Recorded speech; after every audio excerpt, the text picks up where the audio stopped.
Voilà, donc je vais continuer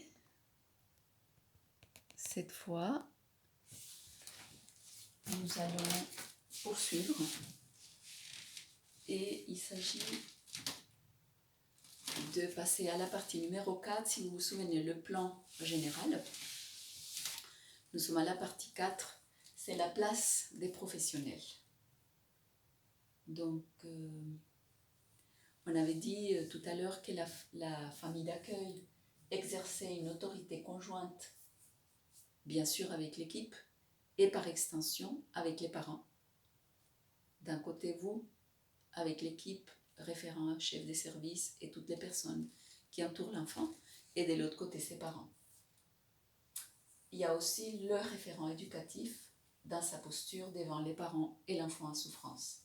Donc, je vous ai envoyé aussi un questionnaire et je disais le bien-être de l'enfant dépend de celui de ces deux familles. Est-ce qu'à sa place de référent éducatif, est-ce qu'il arrive à rassurer les deux familles, la famille d'origine et la famille d'accueil? Est-ce qu'il arrive à être à cette place-là? Est-ce qu'il écoute les difficultés de chacun, enfin de chacune de ces familles? Est-ce qu'il préserve l'enfant? Est-ce qu'il crée une relation de confiance avec vous? Enfin, ça s'est créé ensemble. Est-ce que vous créez ensemble une relation de confiance? Avec tous. Et surtout aussi, est-il témoin des progrès de l'enfant? Est-ce qu'il est là pour voir l'enfant, pour voir, observer, écouter, voir comment l'enfant il grandit, il évolue? Dans l'exercice de l'autorité, donc j'ai fait plusieurs tableaux. L'autorité découle de la vision globale d'une situation, on avait dit. Et pour qu'elle soit saine, cette autorité, ça doit être inscrit, y compris l'adulte, il doit s'inscrire dans cette autorité-là. Ce n'est pas de lui qui découle l'autorité. Lui, il est représentant d'une autorité sous laquelle, lui aussi, il est soumis. Il est dedans de cette autorité-là. Et au titre de sa place d'adulte et d'autorité vis-à-vis de l'enfant, il doit aussi faire comprendre à l'enfant qu'ils ne sont pas tout à fait à la même place. On avait parlé des dissymétries tout à l'heure. Donc l'enfant doit capter qui, par exemple, il y a un exemple tout simple. Il doit aller au lit, pas parce que c'est moi qui décide et je suis la loi, je ne suis pas la loi. Je me mets, je m'inscris dans la loi, je respecte la loi, je la respecte et je te la fais respecter. Je veille à ce que tu la respectes. Exemple, tu vas au lit quand il fait nuit. Tous les enfants vont au lit à cette heure-ci. Il faut que leur corps se répare, qu'ils soient prêts pour le lendemain, etc. Je ne veux pas par là dire qu'il faille expliquer à chaque fois que vous vous posez en tant qu'autorité les tenants et les aboutissants. Parfois, pour que l'autorité soit efficace, elle doit être posée point à la ligne. Les moments d'explication sont bons et nécessaires, mais pas à chaque fois. Ce n'est pas l'explication que vous donnez à l'enfant qui va faire que lui, il va acquiescer. C'est ça que je veux dire. C'est important que l'explication soit donnée pour pas que l'enfant sente que c'est arbitraire, pour que l'enfant comprenne le pourquoi on lui demande ça. C'est un être intelligent, l'enfant. Mais ce n'est pas ça qui va faire qu'il respecte la loi. Donc, ce n'est pas parce que vous expliquez la loi, l'autorité, le cadre, que l'enfant va rentrer dedans. Pas du tout. Pas du tout. C'est complémentaire. Que vous expliquez la loi, ça peut donner plus de billes à l'enfant pour la comprendre et peut-être à vous aussi pour vous sentir plus légitime dans votre posture, mais ce n'est pas la condition pour qu'il respecte. Il va falloir tout un chemin pour qu'il le fasse. Et en dehors de toute explication, il doit respecter la règle. On ne doit pas attendre à ce qu'il ait compris pour qu'il la respecte. Il faut qu'il la respecte avant. Et peut-être il la comprendra avec la maturité. À quel moment, j'avais posé la question, commence l'autorité? À peine il arrive chez vous, dès le plus jeune âge possible, bébé. Comment s'exprime l'autorité avec un petit bébé? Les rythmes. On suit ces rythmes au départ quand il est tout petit nouveau-né.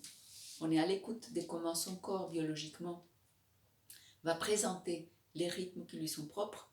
On cale au départ avec lui, mais ensuite, une fois qu'il est calé dedans, on l'aide à garder ce rythme-là, à ne pas rentrer dans quelque chose qui serait capricieux, qui serait en fonction de on ne sait pas quoi.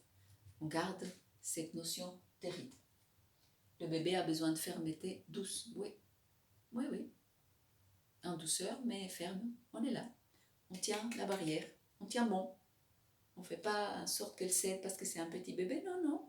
Les bébés aussi ont besoin de ça. Comment aussi vous exercez l'autorité vis-à-vis de l'enfant quand il est petit avec la part excitation. Oui, il est excité, il est content quand il y a plein de monde autour de lui, mais ce n'est pas toujours forcément bon pour lui. Cette excitation permanente ou trop forte. Vous le retirez, vous veillez à ce qu'il soit moins excité à des moments. Ça aussi, ça fait partie de votre autorité. Vous devez veiller sur ça. Donc le cadre, bien sûr, c'est suivant la compréhension de l'enfant. Il n'est pas le même aux différents moments de maturité. Je parle beaucoup de maturité parce que, en général, quand on donne des cours sur la psychologie de l'enfant, etc., on parle d'âge. Mais dans la population d'enfants en situation de déplacement, et peut-être qu'on devrait aussi généraliser, on peut se retrouver avec des enfants qui ont 13-14 ans, mais une maturité de 8 ans, ou une maturité faite de plus grand que 13-14 pour certaines choses, et plus petit que 8 pour certaines autres, alors que c'est un enfant qui chronologiquement a, mettons, 13 ans. Donc la compréhension de l'enfant, bien sûr, elle évolue avec le temps, donc votre cadre aussi évolue avec le temps, mais en fonction de ça. Pas en fonction de votre fatigue ou de si l'enfant vous a usé à force de demander quelque chose, mais c'est s'il a évolué lui. Alors une autre règle super importante des cadres et limites saines, c'est agir et parler en cohérence avec la limite. Vous-même, vous êtes un modèle. Donc ça s'appellerait marcher sa parole, c'est-à-dire ce que vous avez dit, vous le respectez d'emblée, vous-même déjà. Je répète, modalité d'apprentissage première d'un être humain. L'imitation. Donc, qui ils imitent les enfants? La personne qui voit le plus? Vous et l'adulte. Ils imitent aussi les frères et sœurs ou les grands qui les accueillent. Ça aussi, ça vaut pour eux. Mais c'est vous qui avez la responsabilité. Donc, c'est vous qui devez en premier incarner cette loi dans votre comportement, dans votre exemple, si je peux parler avec les langages d'avant. Il faut savoir que la relation de pouvoir attire le rapport de force. Quand je dis à l'enfant, tu fais ce que je dis parce que je suis plus fort et je suis plus grand, ben, un jour il va être plus fort et plus grand que vous. Hein. Quand il va être ado, jeune adulte, et que vous allez avancer en âge, les rapports vont se retourner. Une fois plus fort que vous, alors quoi? Qu'est-ce qui va se passer? C'est lui qui va commander? C'est lui qui va être l'autorité? L'autorité doit être exprimée par des interdits et des permissions. Et pour l'enfant, surtout à travers le jeu. Le jeu, et surtout quand l'enfant il est jeune, se souvenir de lui donner des permissions, plusieurs permissions pour chaque interdit. L'expression de l'interdiction doit être claire et concise, pas comme je viens de faire. Je viens de faire un peu n'importe quoi là. Je parlais du jeu alors que c'était jeune, mais bien sûr que le jeu ça compte aussi. Si c'est nécessaire, c'est bon que ça soit écrit. C'est plus précis, plus clair. C'est comme un règlement. C'est écrit pour tout le monde. C'est la loi pour tous. C'est pas en fonction de quoi que ce soit. Voilà un rappel et ça permet parfois aussi d'éviter de répéter des paroles qu'on en a marre de dire. C'est écrit là, regarde, qu'est-ce qui est marqué là? Et faites en sorte que l'enfant, l'ado, le jeune adulte, il exprime ce qui est interdit, ce qui est permis. Ça peut l'aider aussi à intégrer. S'assurer que l'enfant est attentif au moment où vous lui dites, vous lui exprimez l'interdiction ou la permission. Qu'il vous regarde dans les yeux, qu'il vous entend et qu'il n'est pas perdu dans son monde à lui. Ça peut éviter les répétitions et la lassitude qui va avec. Alors bien sûr, ça va demander de la patience pour l'adulte, hein, évidemment. C'est sans cesse, rappeler. Et si vous voulez, pourquoi pas varier les façons de faire, c'est-à-dire que pas toujours dire la même phrase de la même façon, mais vous pouvez la danser, vous pouvez la dessiner, vous pouvez inventer un petit jingle avec. Moi j'avais fait ça pour mon fils quand il aimait la nouveauté, moi je n'avais pas encore compris. Et je lui disais, moi, mais non, je ne vais pas t'acheter ça. Et quand il commençait à me demander, je faisais achète. Et on rigolait. Et du coup, ça faisait que c'était plus léger aussi pour moi de lui rappeler les choses.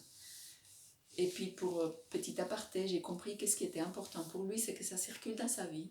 C'était pas nécessaire qu'il y a comme stimulation, ça soit neuf, mais nouveau dans son contexte à lui. Donc on faisait un roulement avec les voisines et les amis, avec les jouets, pour qu'il y ait de la nouveauté qui vienne et qu'on ne soit pas obligé, qu'on ne soit pas dans la dynamique du consumisme forcené et d'avoir à acheter 36 trucs qui vont peut-être après être oubliés une semaine, 2 semaines, 3 semaines après. Donc circuler. Être un modèle pour l'enfant imitera l'adulte, ça on l'a déjà dit. Et puis quand l'enfant il transgresse, annoncer ce qu'il va y avoir comme sanction et graduer en fonction de l'enfant. Mon expérience est que si vous demandez à l'enfant de vous donner des idées, il va vous donner des idées excellentes, souvent un peu exagérées par rapport à ce que vous auriez vous-même fait. Il se punirait au-delà de ce que vous auriez fait. Enfin, ça dépend certainement des enfants, mais j'en ai connu pas mal. Et c'est plutôt dans ce sens-là. Donc, quand vous lui annoncerez une punition moins forte, une sanction moins forte, bah, du coup, tout le monde va être content. Et ça va être peut-être plus facile aussi pour lui d'accepter. Donc, c'est important de lui rappeler la loi sans l'humilier. On n'a pas besoin d'entrer dans la honte ni l'humiliation. Inviter l'enfant à proposer une sanction, c'est ce que je viens de dire. Dévaloriser l'enfant est inutile, mais en plus, c'est nocif. Et là, on passe à une question qui aurait demandé à ce qu'on regarde un extrait d'un film. D'ailleurs, je vous le conseille vivement, qui s'appelle La tête haute. Il s'agit de la vie d'un enfant avec sa mère et son petit frère et comment il évolue dans les différentes instances de sa vie d'enfant et puis après dans l'aide sociale de l'enfance. Film très bien joué, très bien filmé, tourné, qui montre des aspects très clairs. On va utiliser un extrait de ce film. Je l'ai déjà enregistré dans des cours classe virtuels sur la plateforme Pixago. Je vais voir comment je vais faire pour le faire basculer et que vous puissiez la voir. Peut-être que c'est déjà en ligne, je vais aller regarder ça. Donc, à bientôt, bonne suite à vous et on continuera avec, il s'appelle Maloney le jeune, pour finaliser cette double appartenance numéro 3 et comment il se comporte face à l'autorité, comment il a du mal à accepter qu'il y ait des lois, des règles et une autorité. Et voilà.